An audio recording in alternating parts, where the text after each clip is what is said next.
ഇത്രയും പേരുടെ ആഗ്രഹവും സ്വപ്നവും ഒക്കെയാണ് ഇന്ന് സാക്ഷാത്കരിക്കുന്നത്. ഇത്രയും പേരുടെ മുഖത്തൊരു ചിരി കാണാൻ പറ്റുന്ന തന്നെ വലിയ കാര്യമാണ്. നമുക്ക് വഴി ക്ലിയറായി, പക്ഷേ പെരേടത്തിന്റെ കാര്യം പിന്നും മുന്നോട്ട് അവർ ഓടിക്കൊണ്ട് നിൽക്കും. നമ്മൾ എന്ത് ചെയ്യും? അപ്പോൾ അവിടെ സഞ്ചാര സ്വാതന്ത്ര്യം നിഷേധിക്കുന്ന രീതിയിലായിരുന്നു അതിന്റെ പ്രവർത്തനങ്ങളൊക്കെ നടന്നത്. പഴയ ആൾക്കാരുടെ പേര് വിട്ട് ഇപ്പോഴും പിറന്നു വീണ മക്കളെ പേര് വിട്ട് ഒരു വലിയ നീണ്ട പ്രമാണം എഴുതി അവർ വെച്ചിട്ടുണ്ട്. പോലീസ് വന്നിട്ട് ഇവിടെ കല്ലിടാനൊന്നും സമ്മതിച്ചില്ല. ആ സമീപവാസി ഇത്തിരി വലിയ വിഷയമായിരുന്നു. ഇവിടെ കല്ലിടാനൊന്നും സമ്മതിക്കാത്ത ഭയങ്കര വിഷയവും ചീത്തവിളിയും. നമ്മുടെ ഈ ചുവപ്പ് നടയിൽ കുരുങ്ങിയിട്ട് ഒരുപാട് കാര്യങ്ങളൊക്കെ ഇങ്ങനെ കാലങ്ങളോളം വർഷങ്ങളോളം ഒക്കെ വൈകാറുണ്ട്. പക്ഷേ അത് ഒരാളുടെ പ്രശ്നമല്ല, ഇത്രയും പേർക്കുള്ള ഒരു വഴിയാണ്. ഒരുപാട് കഷ്ടപ്പെട്ട് കണ്ണീരോടുകൂടിയാണ് നമ്മൾ ഇവിടെ ഏകദേശം 23 വർഷത്തോളം നീണ്ട നിയമപോരാട്ടത്തിനൊടുവിൽ അവർക്ക് വഴി എന്ന സ്വപ്നം യാഥാർത്ഥ്യമായിരിക്കുകയാണ്. നമസ്കാരം, ഇത് പഴഞ്ചിറയാണ്. പഴഞ്ചിറ ഇവിടെ വരുന്നതിന് ഒരു പ്രത്യേക കാരണം കൂടിയുണ്ട്. കാരണം ഇവിടുത്തെ കുറച്ച് കുടുംബക്കാർ, കുറച്ച് വീട്ടുകാരൊക്കെ ഏകദേശം 23 വർഷത്തോളം നീണ്ട നിയമപോരാട്ടത്തിനൊടുവിൽ അവർക്ക് വഴി എന്ന സ്വപ്നം യാഥാർത്ഥ്യമായിരിക്കുകയാണ്. ഇന്ന് ആ വഴിയുടെ ഉദ്ഘാടനമാണ്. വഴി എന്ന് പറയുമ്പോൾ വലിയ വഴിയൊന്നും ഇല്ലെങ്കിൽ പോലും 21 വർഷമായി അവർ ഒരു നടപ്പാതയ്ക്ക് വേണ്ടി അല്ലെങ്കിൽ ഈ ഒരു ചെറിയൊരു വഴിക്ക് വേണ്ടിയിട്ട് അവർ പോരാട്ടം തുടങ്ങി. 23 വർഷമായി. ഇപ്പോഴാണ് സാക്ഷാത്കരിക്കാൻ പറ്റിയത്. ഇപ്പോഴാണ് അതിൻ്റെ കോടതി വിധിയൊക്കെ വന്നത്. എന്തായാലും ഇപ്പോൾ ഉത്സവ ലഹരിയിലാണ്. എല്ലാവർക്കും വളരെ സന്തോഷമുള്ള ദിവസം കൂടിയാണ്. ഒരു ചെറിയ കാര്യവും ചെറുതല്ല, എല്ലാം വലിയ കാര്യം തന്നെയാണ്. അതുകൊണ്ടാണ് ഞങ്ങൾ ഓടിയെത്തിയത്. ഇതേപ്പറ്റി നിങ്ങളൊക്കെ എൻ്റെ ഉപഭോക്താക്കൾ 21 വർഷമായിട്ട് കേസ് പറയാം അല്ലേ? 23 വർഷം കൊണ്ട് കേസ് പറയുന്നു. എൻ്റെ അച്ഛനും അമ്മയും ഇരിക്കുന്ന സമയത്തെ അച്ഛൻ്റെ വസ്തുവാണ്.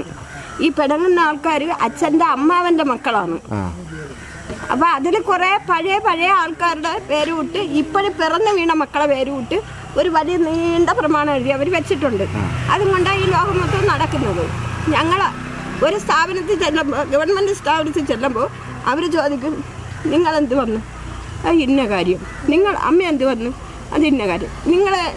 നിങ്ങളേതായ രേഖകളുണ്ടോ? ഞാൻ പറയും ഉണ്ട് സാറേ. ആ എടുക്കും. ഒരു പെരേടത്തിന് എന്ത് രേഖകളൊക്കെയാണോ ഉള്ളത് അതെല്ലാം ഞാൻ കയ്യിൽ കൊടുക്കും. ഇവരടുത്ത് ചോദിക്കും. അപ്പം ഇവർ പറയും, സാറേ അതെ പണ്ട് ചിതലെടുത്ത് പോയി കൊടുത്തിരിക്കുകയാണ്, അത് ഇനി ഒരാഴ്ച കഴിയുമ്പോൾ കിട്ടും. അല്ല, ഞാൻ ഈ നമ്മുടെ ഈ ചുവപ്പ് നടയിൽ കുരുങ്ങിയിട്ട് ഒരുപാട് കാര്യങ്ങളൊക്കെ ഇങ്ങനെ കാലങ്ങളോളം വർഷങ്ങളോളം ഒക്കെ വൈകാറുണ്ട്. പക്ഷേ അത് ഒരാളുടെ പ്രശ്നമല്ല, ഇത്രയും പേർക്കുള്ള ഒരു വഴിയാണ്. കാരണം ഇവരൊക്കെ ഇങ്ങനെ കറങ്ങി അതുവഴിയൊക്കെ വരേണ്ട ഒരു അവസ്ഥയായിരുന്നു. റോഡിൽ കയറണമെങ്കിൽ ഒരുപാട് ദൂരം ചുറ്റി കയറേണ്ട അവസ്ഥയായിരുന്നു. പൊടി കുഞ്ഞുങ്ങളൊക്കെ ഉണ്ട്. ആ ഒരു ഇവർക്ക് ഇങ്ങനൊരു കോടതി വിധി എന്ന് പറഞ്ഞാൽ വളരെ ആശ്വാസകരമായ ഒന്നാണ്. ഇത്രയും കാലത്തെ അവരുടെ എന്താ പറയുക കാത്തിരിപ്പിൻ്റെയും അവരുടെ ആഗ്രഹത്തിൻ്റെയൊക്കെ ഫലപ്രാപ്തിയുള്ള ദിവസം കൂടിയാണിന്ന്. ഏകദേശം ഒരു 7 അടി പൊക്കത്തിലായിരുന്നു ഈ സ്ഥലം. 7 അടി പൊക്കത്തിൽ ഒരു മൺകൂണിയായിരുന്നു. ആ മൺതിട്ട എന്ന് പറയുന്നത് അതിൻ്റെ മുകളിൽ പണ്ട് ഒരു പോസ്റ്റ് ഉണ്ടായിരുന്നു, ഇലക്ട്രിക് പോസ്റ്റ്. അപ്പോൾ അത് തടിയിലെ പോസ്റ്റ് കണ്ടായിരുന്നു. ആ തടിയിലെ പോസ്റ്റ് അതിനുശേഷം ആ പോസ്റ്റ് എടുത്ത് മാറ്റി തൊട്ടടുത്ത മെയിൻ റോഡിൽ മറ്റൊരു പോസ്റ്റ് സ്ഥാപിച്ചു. അപ്പോൾ ആ പോസ്റ്റ് മാറ്റിയപ്പോൾ അന്ന് ഒരുപാട് വർഷമായതുകൊണ്ട് കുറേ മരങ്ങൾ അവിടെ വളർന്ന് ഈ ലൈനിൽ തട്ടി നിന്നു. അപ്പോൾ ഈ മരങ്ങൾ മുറിച്ച് മാറ്റിയാൽ മാത്രമേ ആ തിട്ട ഇടിക്കാൻ പറ്റൂ. തിട്ട ഇടിച്ചാൽ മാത്രമേ 8ഓളം കുടുംബങ്ങൾക്ക് ഇതുവഴി സഞ്ചാരം ഉണ്ടാക്കാൻ സാധിക്കുള്ളൂ. അപ്പോൾ അവരുടെ സഞ്ചാര സ്വാതന്ത്ര്യം നിഷേധിക്കുന്ന രീതിയിലായിരുന്നു അതിൻ്റെ പ്രവർത്തനങ്ങളൊക്കെ നടന്നത്. അപ്പോൾ അതുകൊണ്ട് തന്നെ ഈ വസ്തുവിൻ്റെ ഉടമയുടെ വീട്ടിൻ്റെ ഫ്രണ്ടിലൂടെയാണ് ആൾക്കാരെല്ലാം പൊയ്ക്കൊണ്ടിരുന്നത്. അപ്പോൾ അത് അത്രയും അവർക്ക് സ്വാതന്ത്ര്യം കൊടുത്തു. അവർക്ക് വഴി കൊടുക്കാൻ തയ്യാറാണ് വസ്തുവിൻ്റെ ഉടമ. എന്നാൽ ഈ വസ്തുവിൻ്റെ 2 പേരുടെയും വസ്തുവിൻ്റെ മധ്യത്താണ് ഈ പോസ്റ്റും അതുപോലെ ഈ മൺതിട്ടയും നിന്നത്. അപ്പോൾ ഇതിനു മുമ്പ് ഒരു 6 മാസത്തിന് മുമ്പാണ് ഞാൻ ഈ സംഭവം അറിയുന്നത്. യാദൃശ്യമായിട്ട് ഈ സംഭവം അറിയുന്നു. അതിനുശേഷം ഞാനിവിടെ വന്ന് വിശദമായ കാര്യങ്ങൾ പരിശോധിച്ച് അന്വേഷിച്ചപ്പോൾ ഇവിടെ ആദ്യം ഞങ്ങൾ അതിനുള്ളൊരു ശ്രമം നടത്തിയപ്പോൾ നടന്നില്ല.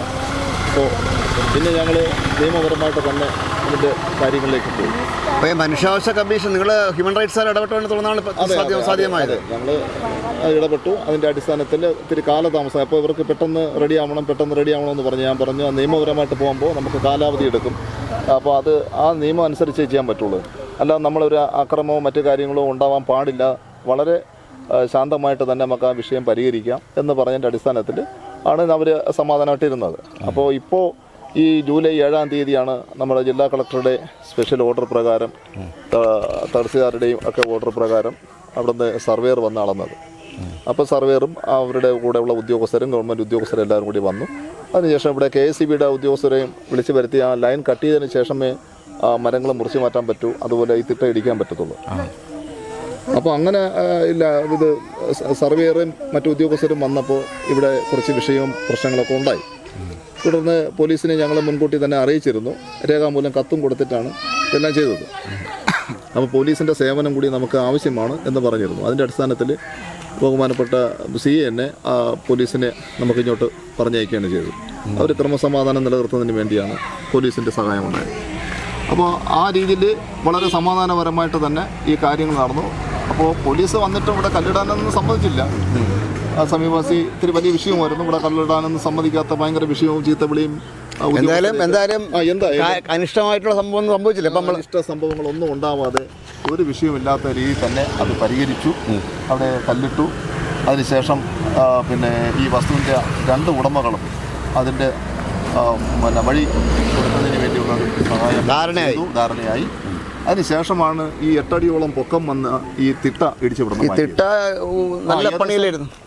നല്ല പണിയായിരുന്നു. അത് JCB കൊണ്ടുവന്ന് മാത്രമേ ഇടിക്കാൻ പറ്റത്തുള്ളൂ. ആ രീതിയിലായിരുന്നു. അപ്പോൾ അത്രയ്ക്ക് വലിയൊരു തിട്ടയായിരുന്നു. ആ തിട്ട ഇടിച്ച് മാറ്റി നേരെ ക്ഷേത്രത്തിൽ മണ്ണ് അങ്ങോട്ട് മാറ്റി അതിനുശേഷമാണ് ഈ രീതിയിലാക്കി ക്ലിയർ ചെയ്തത്. അപ്പോൾ അവരുടെ സത്യം പറഞ്ഞാൽ ഈ 8 കുടുംബങ്ങൾ അന്ന് മുതലേ ഇതിൻ്റെ പുറകെ നടന്നു വളരെ ബുദ്ധിമുട്ടും ത്യാഗങ്ങളും സഹിച്ചു. ഒരുപാട് സാമ്പത്തിക ഉണ്ടായി. ഞങ്ങൾ മിക്കവാർക്കും വാർത്ത ചെയ്യാൻ പോകുന്നത് ഈ പ്രതിസന്ധിയിലായിരിക്കുന്ന കുടുംബങ്ങളുടെ വാർത്തയാണ് ചെയ്യാൻ പോകുന്നത്. അല്ലെങ്കിൽ പ്രശ്നം ഉണ്ടാകുമ്പോഴാണ് പോകാൻ ചെയ്യുന്നത്. ഒരു പ്രശ്നം പരിഹരിച്ച് ചെയ്യുന്ന വാർത്തകൾ വളരെ കുറവാണ്. കാരണം നമ്മൾ ഒരു തുടക്കം ഇട്ട് കൊടുക്കും, പിന്നെ പരിഹരിക്കപ്പെടും. പക്ഷേ നമ്മൾ പ്രശ്ന പരിഹാരം ചെയ്ത ഒരു വാർത്ത ഇപ്പോൾ, കാരണം ഇതിൻ്റെ മുമ്പുള്ള പ്രതിസന്ധി നമ്മൾ ചെയ്തിട്ടില്ല. പ്രശ്ന പരിഹാരം നടന്ന ശേഷമാണ് ഞങ്ങൾ എത്തുന്നത്. എന്തായാലും നിങ്ങളെല്ലാം ഹാപ്പി ആയല്ലോ അല്ലേ? ആണ് ഇത്രയും കാലമായിട്ട് നിങ്ങൾ ഇത്രയും ചുറ്റിക്കറങ്ങി വരണ്ടായിരുന്നോ? അപ്പോൾ എന്തായാലും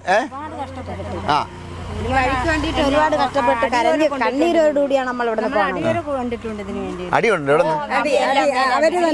അവര് തന്നെയാണ് അടിച്ചത്. ഇവിടെ റോഡിലേക്ക് അടിച്ചത് നമുക്കൊരു നമുക്ക് ഇതിലാണ് നമുക്ക് ഈ വഴി തെളിച്ച് കിട്ടിയത്.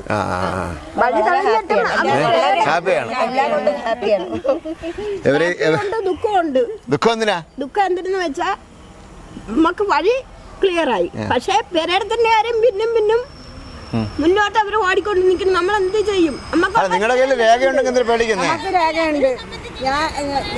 എന്റെ വസ്തുവിൽ നിന്നാണ് ഈ വഴി കൊടുക്കുന്നത്. ഈ വഴി 19 സെന്റിന് എൻ്റെ ഈ മണ്ണിട്ട് ഇടിച്ചു മാറ്റിയാലേ അവർക്ക് വഴി കൊടുക്കാൻ പറ്റുമെന്ന് ഞാൻ അന്നേ പറഞ്ഞിട്ടുണ്ട്. നിങ്ങൾക്ക് ഒരു കാര്യം ചെയ്യും, നമുക്ക് ഇതെല്ലാവരും കൂടി ചേർന്നത് പൊട്ടിച്ചെടുക്കാമെന്ന് പറഞ്ഞിട്ട് കേൾക്കില്ല. ഇതിൽ കേസ് കൊടുക്കും, ഓടി ചെല്ലും, പോലീസ് വരും, ഇവിടാന്ന് പറയും. അവർ വന്ന് പറയും കേസുണ്ട് സാർ, കേസുണ്ട്, അപ്പീലിൽ നടക്കുകയാണ്. അപ്പോഴും നിങ്ങൾ കോടതിയിലോട്ട് പോയി. ഞങ്ങൾ അവിടെ ചെല്ലും. അവിടെ ചെന്ന് കുറച്ച് നേരം ഇരിക്കും. നമ്മളിരുന്നിരുന്ന് താമസിച്ച് ഇറങ്ങി. അത് ഇപ്പോഴത് നമുക്ക് സുനിൽ സാറിനെ നമ്മൾ കണ്ട് കാര്യങ്ങളെല്ലാം സംസാരിച്ച് പറഞ്ഞ് രേഖകളുണ്ടോ എന്ന് ചോദിച്ചാൽ നമ്മൾ രേഖകളെല്ലാം കാണിച്ച്. ഇപ്പം ഈ തർക്കം ഉന്നയിക്കുന്നവർക്ക് നിങ്ങൾക്ക് ഭാഗത്തൊന്നും ചെയ്യാൻ പറ്റില്ല. നിങ്ങളുടെ കയ്യിലെല്ലാം കൈവശാവശ രേഖയും ആധാരമൊക്കെ ഉണ്ടല്ലോ അല്ലേ?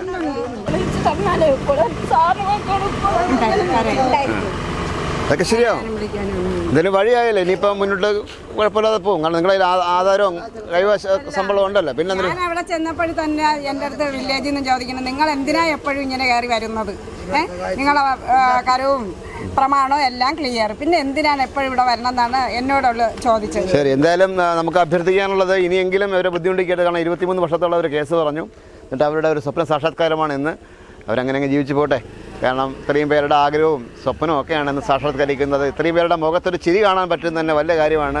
നമുക്കൊരാളെ കരയിപ്പിക്കാൻ എളുപ്പമാണ്, പക്ഷേ ആളെ ചിരിപ്പിക്കാൻ വലിയ ബുദ്ധിമുട്ടാണ്.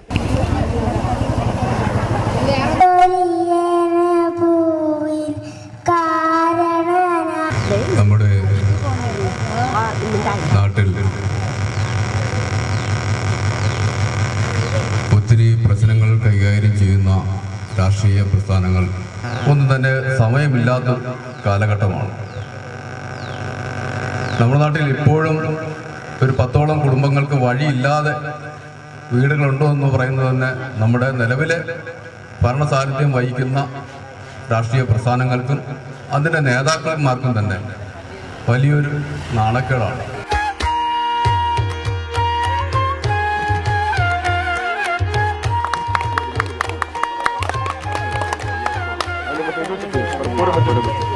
ചേട്ടങ്ങി ഫ്രണ്ടിലോട്ട്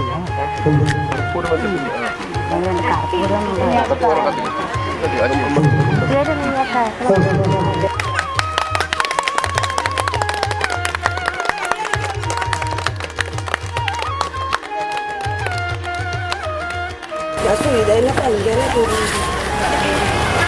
കൈയടിക്കും.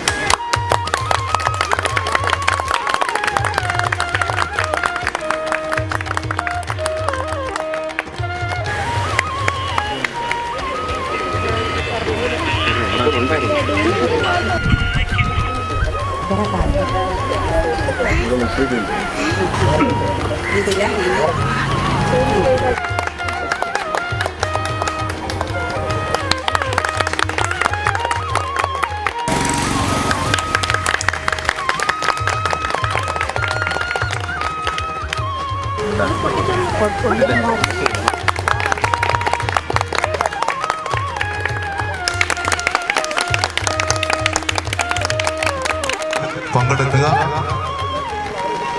തുടർന്ന് ഈ പായസ വിതരണമുണ്ട്.